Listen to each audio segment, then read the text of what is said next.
to the next point. We should ensure that whatever we see is clear. That means work is being done. We can see that it is in opposite direction.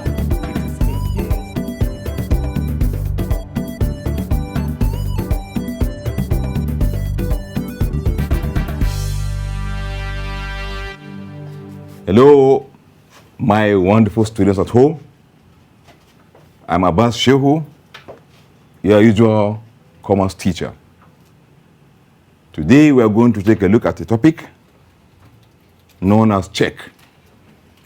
In our last two previous classes, we started talking about something to do with check, where we talk about money, we talk about banks and types of banks, and then also talk about types of bank accounts. Today we are going to take a look at a check. If you remember also, during the time we were talking about types of bank account, we talk about current account, where we said it is a type of account that make use of check, where checks are used, which is mostly operated by businessmen. In a business, check is used as a means of payment. The use of check is very, very key to business. And today we are going to look at what the check is. Then we'll look at the features of check, at the advantages of making payment using check, precautionary measures taken when writing a check, parties to a check, other forms of check, reasons why a check may be dishonored. These are the areas we intend to cover as far as this class is concerned. All to do with check. Now let's look at the first item, which is the meaning of check. What is a check? What is a check? A check is defined as a written order to a bank to pay a specific amount of money to the person whose name appears on it. From this definition, we'll be able to derive so many things. One, that it is an order. Two, it is a written order. Three, given to a bank. Four, to pay a particular amount of money. And then five, to somebody whose name is written on it. A check is an order, like we have said, to a bank to pay a stated amount or sum of money from the drawer's account. From the drawer's account, written on a printed form. That's what we are talking about when we are talking about a check. The moment you hear check, you know that we're talking about bank, we're talking about money. We're talking about using an instrument in withdrawing money. In withdrawing money. Before the emergence of automatic teller machine, which uses cash to withdraw money or transfer money, check is used or was used during that time. Only check was used. But today we have ATM cards that you can use to withdraw money. But in those days, when you are operating current accounts, it is only check that you can use to withdraw your money, or you can give for somebody to withdraw money on your behalf, or to pay for goods or services that you are buying from somebody. Now, having talked about what a check is, the next thing we shall be looking at is going to be what you call features of a check. Features of a check. One, it is a written order. It is a written order. It is a command. What are you commanding? You're commanding your bank to give somebody your money because it is your money. You have right to do whatever you want with your money. You have right to ask them to pay whoever you so wish. And by the time you tell them, you are commanding them. You are giving them order.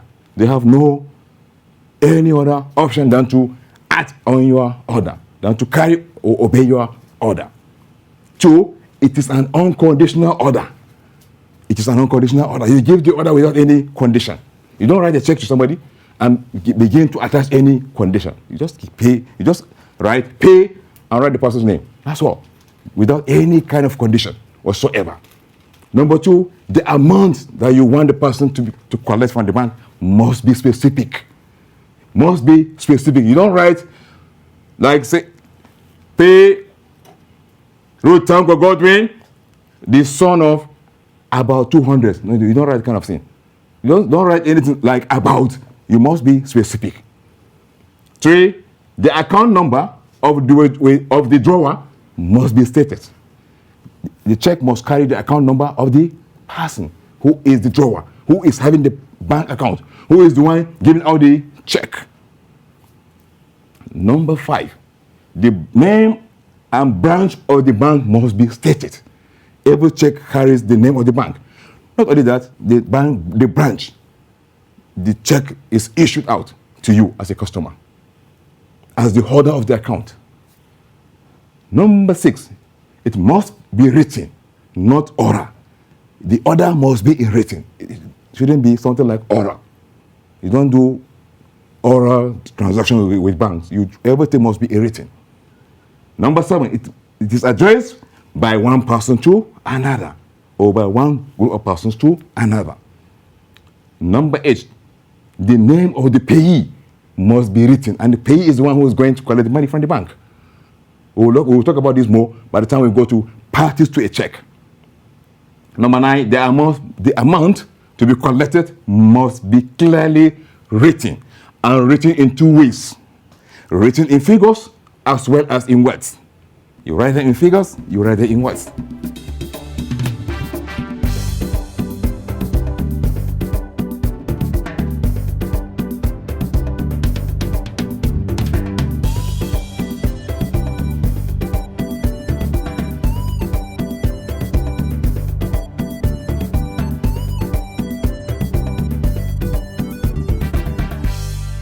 Let's talking about the features of a check. Now, having talked about that, we'll go to advantages of using check as a means of payment. What are the advantages that businessmen derive from using check in terms of making payment of goods and services?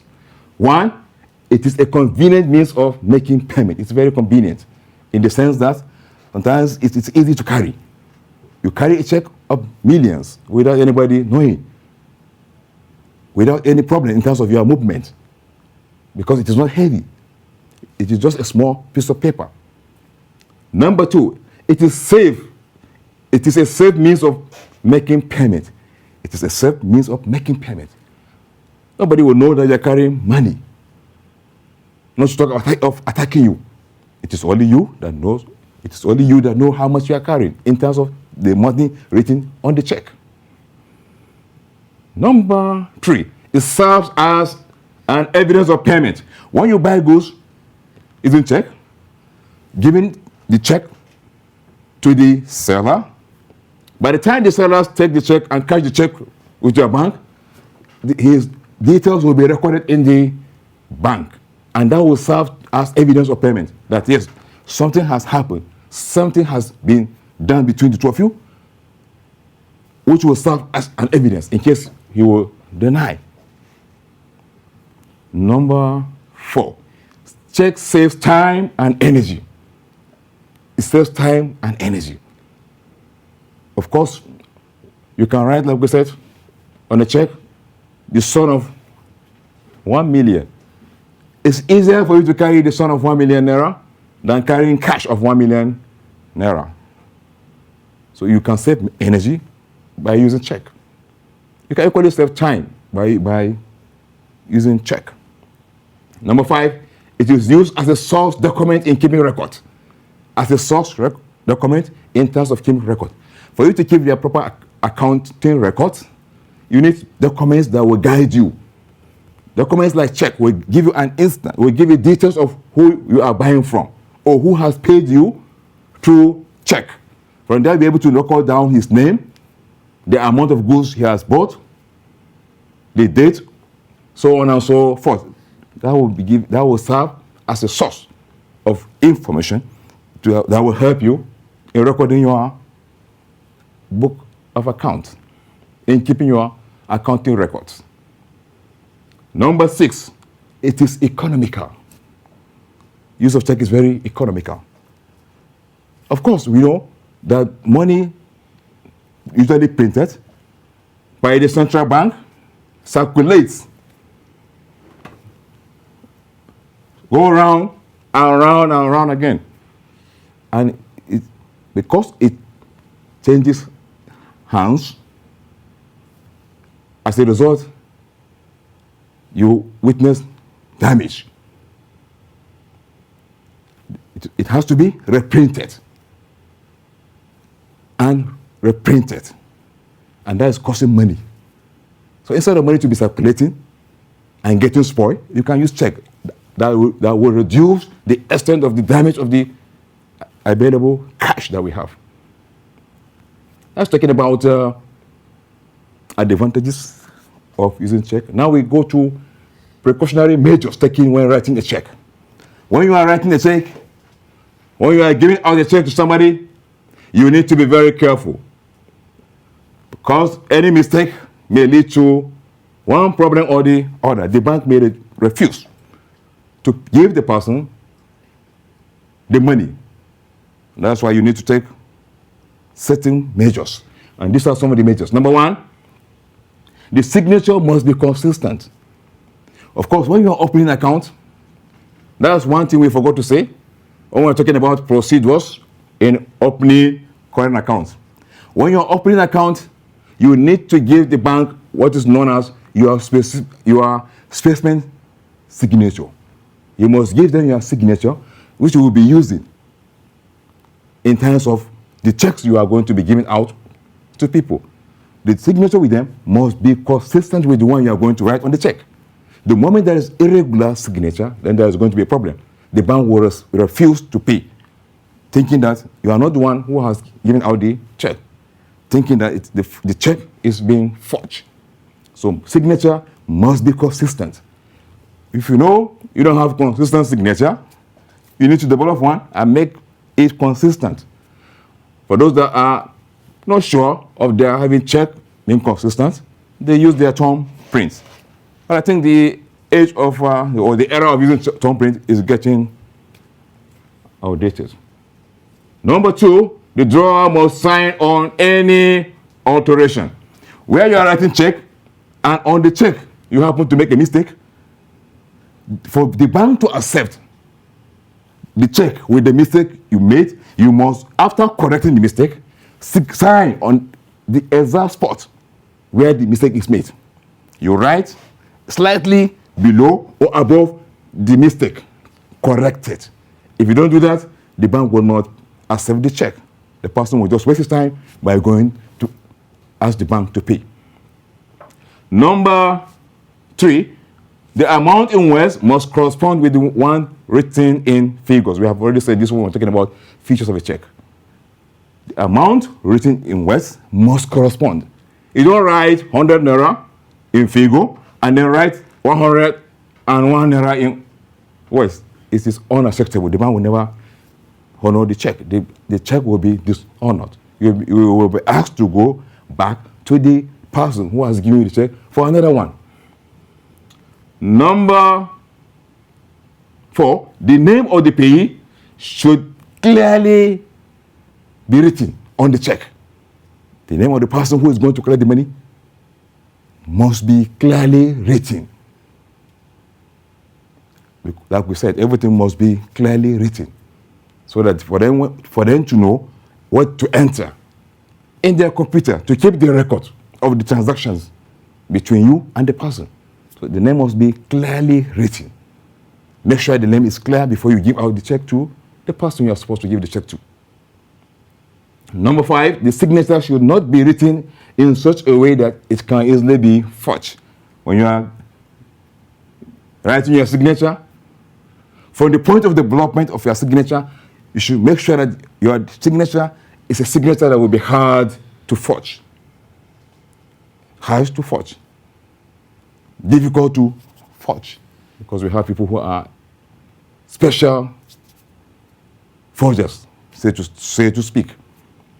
And let's talking about that. We now go to talk about parties to a check. Parties to a check. There are three parties to a check. Whenever we're talking about check, we're talking about three different groups of people. Number one, we're talking about the drawer. Then we have the drawee, the payee, and the drawee. The drawer is the person who is giving out the check. The person who is writing out the check, who is giving out the check, is the one known as the drawer. Is the one known as the drawer. He is the one that will write the check and give out the check to the person who is going to the bank to withdraw money. That's the drawer. Then we have the payee, the person whom the check is addressed or is given to. The person on whose favor the check is written is the one that we refer to as the payee. The person who is going to collect the money written on the check from your own bank is the one that we refer to as the payee. Then we have the drawee. It's the bank that is giving out the money written on the check, your own bank. You have Mr. A, Mr. B, Mr. C. Or let's say Mr. A, Mr. B, and then we have the bank. Mr. A issues out the check to Mr. B. Mr. B takes the check to the bank. In this case, Mr. A is the drawer, Mr. B is the payee, and the bank is the drawee. That's talking about the parties to a check.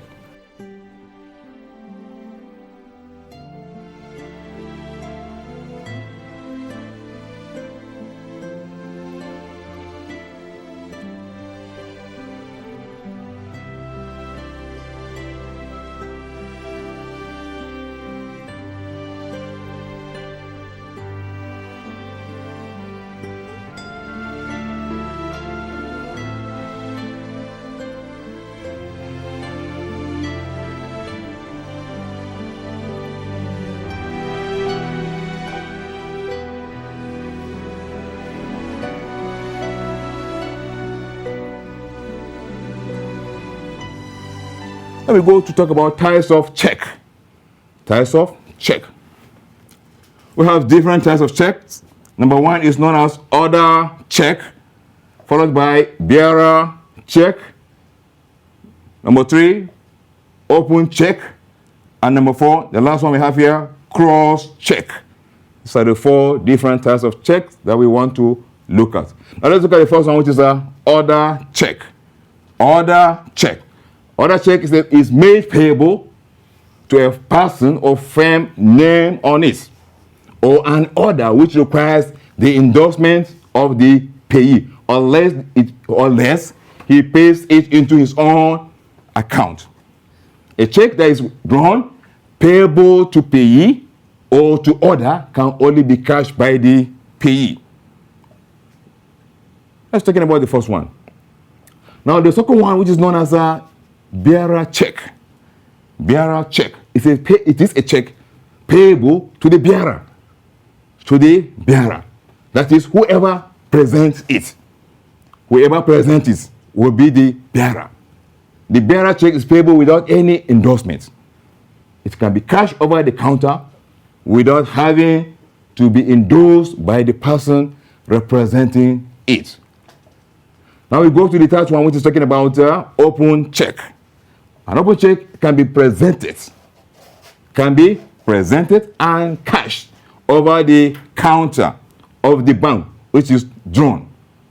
Open check is not crossed. It's not crossed. We will talk about cross check after this. It is used for drawing cash from the bank and paying creditors who have no current account. This type of check is used in paying creditors who have no current account, so that's for them to just go and cash the money directly in the bank. Then the last one we have is what we call cross check. Cross check. A cross check is a check having two parallel lines drawn across it. The check is having two parallel lines drawn across it. Printed right from the time the banks print the check. The checks have been printed in such a way that there are two parallel lines that go across it. Cannot be cashed by the counter, but paid into the account of the person given to. Some words may be written between the parallel lines, such as "and co" or "not negotiable. This helps to prevent fraud. In terms of cross-check, just like you hear, just like you had, two parallel lines are drawn across the face of the check. And the two parallel lines can be written with words such as "and co" or "not negotiable." Not negotiable. And it is done in order to prevent fraud. Because by the time you give somebody a cross-check, it is not like an open check or bearer check. This check can only be cashed through your bank account. What you do is you take the check to your bank. The bank will now use the check to connect with the bank or the person who has given you the check for the money written on the check to be transferred to your own account. And it normally takes this. Sometimes it takes 3 days before that can be done. So it is a check that is given which cannot be cashed by the counter. And that's why it is, in fact, the best means of check. It is the best type of check because it helps to prevent anything like fraud. Then this type of check is divided into two. We have forms of cross check. We have the general crossing, and we have what is known as special crossing. In a cross check, the crossing can be in two forms. It can be a general crossing or special crossing. Now let's look at what we mean by general crossing. This is the form of crossing in which two parallel transverse lines are drawn across the face of the check, with or without the addition of words like "and co" or "not negotiable." In this type of general crossing, it is known as general crossing. It is a form of crossing in which two parallel transverse lines are drawn across the face of the check, with or without the addition of the words "and co" or "not negotiable." Then we have the special crossing. In this type of crossing, the name of the bank is inserted between the transverse lines. The effect is to make the check payable only to the banker specified in the crossing. It is a precautionary measure to make it safe. Let's talking about the forms of cross check. We go to other forms of check. Other forms of check. We have this first one known as a store check, post-dated check, certified check, dishonor check. The first one, store check, is the one that is normally given to you, and instead of you to take it for cash to the bank, you stay with the check, and the check overstays with you and becomes expired. And it's normally it is normally 6 months. By the time a check is given to you, if you don't take the check to the bank for cash and the check remains with you for 6 months, by the time you go there, the check will not be given. Not the check, sorry, the cash will not be given to you. It has become a store check. Then we have post-dated check. This is a check where the person giving you the check writes a date ahead, like date of tomorrow or next tomorrow. You cannot take the check for cash today. Then we have certified check. This is where a customer selling goods to you is doubting whether you have the money to pay him through check or not, whether you have the money in your account or not. So he will ask for a certified check. By the time he's asking you for this, you have to go to your bank, get a check that is certified that yes, you have the money. And by the time you are giving that check, you give it to him, he has no doubt that the money is there. Then we have the last one, dishonor check. This is a check that has been taken and been dishonored, has refused to be paid, has refused to be honored. That's all about that. Now we go quickly to reasons why a check may be dishonored. There are so many reasons. Number one, when the payment is stopped by the owner before being paid. A person can give you a check to cash and immediately go to his bank and ask them to not to pay you because of one reason or the other. Number two, when it is post-dated, when the date is written in the future, when the date of the check is post-dated, meaning the date is written in the future. Number three, when the check has expired, has become stalled. Number four, when the drawer is known to be dead. The moment the owner of the bank account is known to be dead by the bank will cease to pay anybody through that account. Number five, when a court declares the owner bankrupt. When a businessman is doing business and everything has collapsed, the business is down, closed down, he is declared bankrupt by a competent court, then his account will stop to exist. Nobody will be taking a check from his account for him to be paid. Number 6, when there is irregular signature. We talk about this one. Number 7, when there is insufficient amount in the drawer's account. If somebody can give you a check, but the money in his account is not enough for him to pay what you are asking him or owing him, they will not pay you. That's talking about the end of our lesson. But before we call it a day, we quickly go to assignment. And our assignment is having only 3 questions. Number 1, list and explain 3 parties to a check. List them one after the other and explain them. Number 2, explain the following terms. A, bearer check. B, other check. C, open check. D, cross check. A, bearer check. B, other check. C, open check. D, cross check. Then the last one, mention any 5 reasons why a check may be dishonored. Mention any 5 reasons why a check may be dishonored. By the time you finish with the assignment, you can send your answers to us via these numbers. Number 1, Abbas Shehu on 081 00 127 508. Abbas Shehu on 081 00 127 508. And here is Zakaria on 0806 569 4134. Here is Zakaria on 0806 569 4134. Stay safe. Keep learning. Wishing you the best. See you in our next class.